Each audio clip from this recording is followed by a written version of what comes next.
Can I just push you on this a little bit? In situations where we don't have boots on the ground, we may not even have an embassy functioning, there's very little to no U.S. footprint. What are the techniques that you envision using to actually collect, reliable data?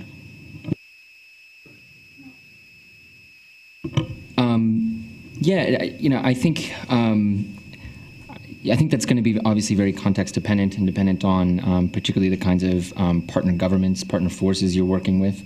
But I think that up till now, there's probably been too little effort, too little resources, and too little innovative thinking about how to do that well. And how to do that more systematically, and also how to create protocols and the right incentives within the U.S. government, say, to ensure that there's both rigorous credibility assessments of information from civil society organizations on the ground, but also assessments that don't put their finger on the other side of the scale and discount them too quickly or feed into confirmation biases. So I think looking holistically at how the systems are operating, and often these are not someone who necessarily himself or an office disbelieves civil society, but these are biases that are sometimes embedded, within organizations, within bureaucracies. And so I think that's the role for policy, to try to take those on and think about where corrections can be made.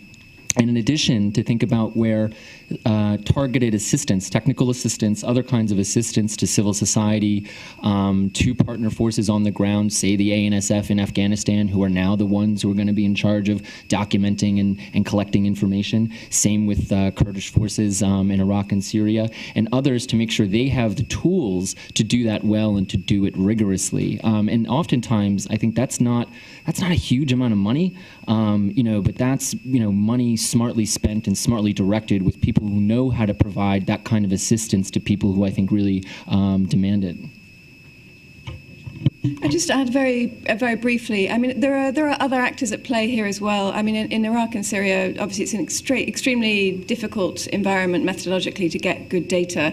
The UN is somewhat at fault here. I think they could be doing a lot more to provide us with good data. In particular, in Syria, they're sort of refraining from doing so. Even if they could provide a range, I think it would be extremely helpful. But I think, as Chris says, it's a mix of things that are required. There's some technology that's needed. If you look at the use of air BDAs, which we're extremely reliant on in a remote operation like Iraq and Syria, there was a really fascinating study done that looked at 21 incidents of civilian casualties in Afghanistan, where ground troops had gone, investigated, determined that, yes, there were civilian casualties there.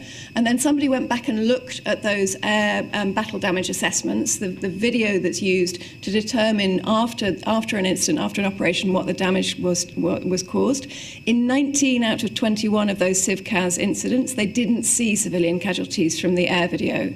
So that, I mean, I'm not saying that it's going to be as bad as that in all situations, but in Iraq and Syria, we're very reliant on air video. So it gives you an indicator of what's lacking. So I think more investment, frankly, into improving that technology would be helpful, but it does also say that you are also going to have to be much more open to open source data.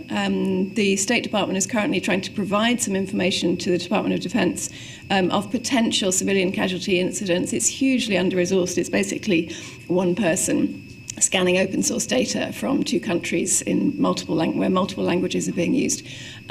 So that's an obvious deficit. And then I think it's about also building trust with organizations that have useful information to give you, so that you can start to trust those organizations enough to see their data as credible.